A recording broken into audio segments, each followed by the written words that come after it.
Any other any other Yeah. objections? You could do the optometrist objection with anything.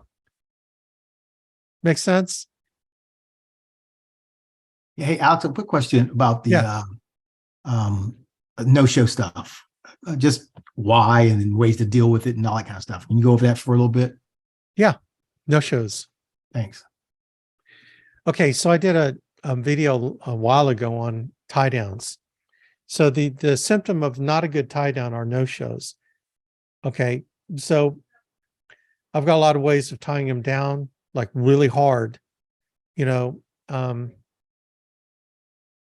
then beyond that, if you did everything you could do to tie it down, they still don't show up. Then, so what I do on a no show? Okay. Well, what I do on a no show is so there are several things you can do. I park my car in their driveway and I pull out all my leads and I start booking appointments. Okay. And I'm booking appointments for that next hour. Okay. So I can leverage my time while I'm out in the field to mitigate that no-show. I make the no-show productive, right? Sometimes you get booked up so much, you pray for a no-show so you can go to the bathroom, and get some water, but so sometimes no-shows are good actually. But anyway, so that's one thing I will do is I'll park my car in the driveway and then I will be booking appointments until they show up. Okay. The other thing that you do is that you make sure when you go out, this is in-home appointments, all right, that you have your folder of all the leads that you have in that same area, right? So let's say, you're running, your appointments in, what is that?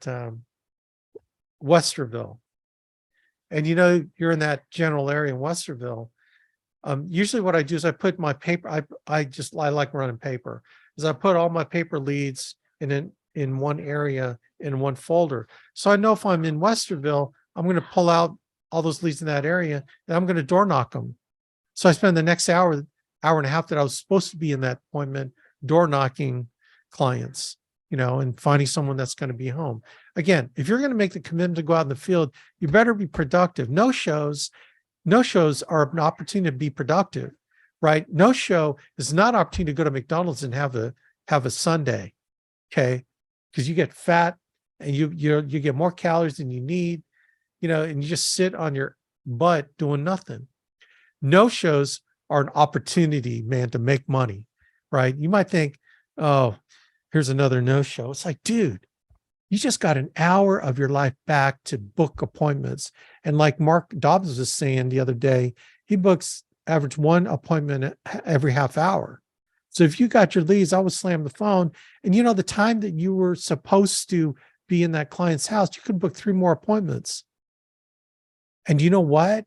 Those 3 appointments would never have been booked until later. Do you see what happens with time? Is that you would never have booked those 3 appointments. And you know what? Here's the other thing.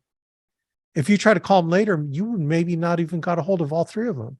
But because you got no-showed and you took that time to get on the phone, you booked 3 appointments that you probably wouldn't have gotten maybe, right? Because you called them at the right time.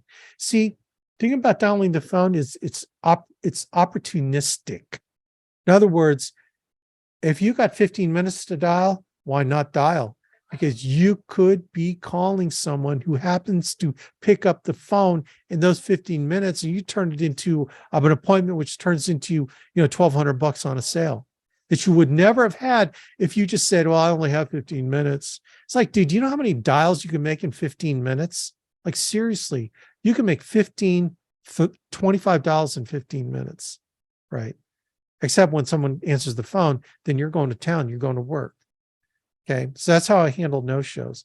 So really the whole no-show thing is more of a tie down. How do I do better tie downs?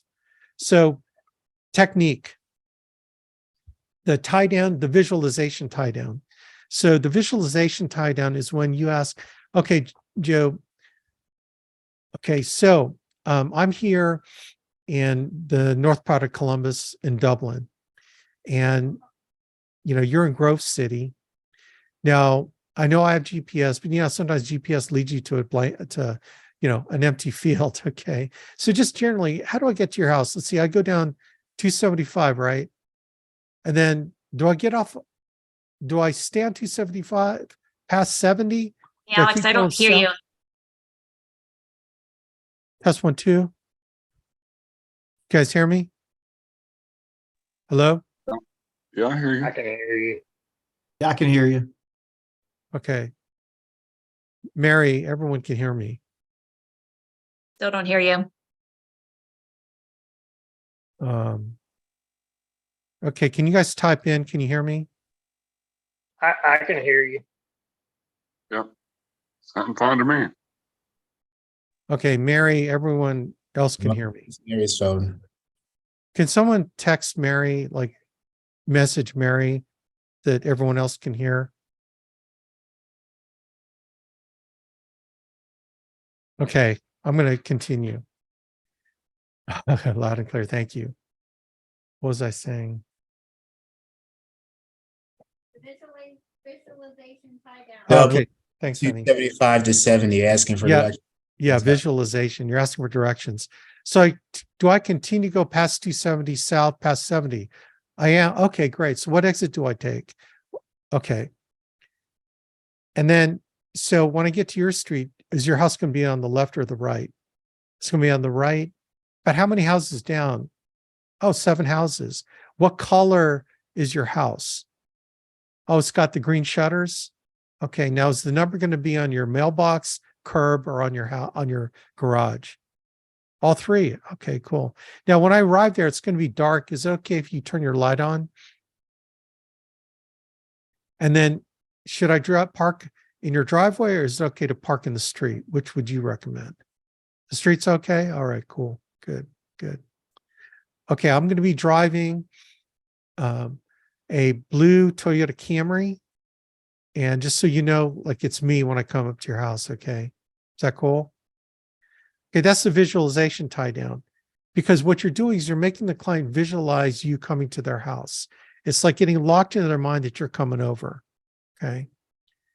So that is the visualization one. The next one is, I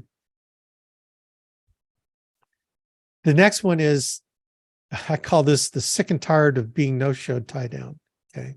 So this is how the sick and tired of being no-showed tie down works, okay? And so what I'll tell them is, okay, so Joe and Mary, how good are you at keeping your appointments? I just shut up. I wait for whatever they say. Oh, we're pretty good. Yeah, we're pretty good at keeping our appointments. All right, great. Well, the reason why I asked that is because I've got a lot of families that I could help out there in Grove City. And if I show up and you're not there, that just totally negates me helping another family out there in Grove City. Does that make sense? Oh, yeah, it makes sense. So that's why I asked that question. Now, let me ask you, have you ever made an appointment with someone, family friend or friend or a doctor or whatever, and you showed up, but they didn't show up? Has that ever happened to you at all? Excuse me. Excuse me. Sorry. Has that ever happened to you at all? Yeah, it's happened. Oh, okay. So how did that make you feel when they didn't show up, but you and your wife, or you made every effort to get there on time? How did that make you feel? Well, I didn't feel very good about it. I kind of felt like, they didn't respect my time. Right. That's how I feel sometimes, because I leave my family and I go out to serve families with helping them protect their families. And that's the way I feel too. Like when they say they're going to be there and I'm going to be there because I will show up and they're not there, I feel the same way. Does that make sense? I shut up and let them answer the question. Okay, great. So can I count on you being there tomorrow? What time did I say again? Okay, and that's the other tie down is, did they write it down? Because you tell them, follow the script, tell them to write it down, whatever. What time did I say again? Yeah, you said 5:30, between 5:30 and 6 o'clock. Okay, cool. Is there anything that you can think of that will come up to prevent you from being there when I show up. Anything. I shut up. All right, great. So you and Martha are going to be there, right? Yeah. Okay, cool. What time again? Like, seriously. Okay, cool. Well, I'm looking forward to meeting you. Boom. That is the sick and tired of being no-showed technique. So how many of y'all have the, I want to say it, but I'm not going to say it, the courage to be bold in a nice way? Look, make sure you're smiling when you're asking these questions, because your attitude will be proper and nurturing attitude. It won't be you're not going to get all up in their face as much as you want to. But when you're smiling, it's amazing how soft that sounds, but it's hard. Like, any of you ever use those techniques? Like that technique in particular? Where you call them out? Like, I call them out, man, because I'm sick and tired of being no-showed. And guess what? When they no-show you, then you know where they are. You know what they don't deserve to be your client. Well, Alex, do you ever give them a call back? Yeah, I'll call them back.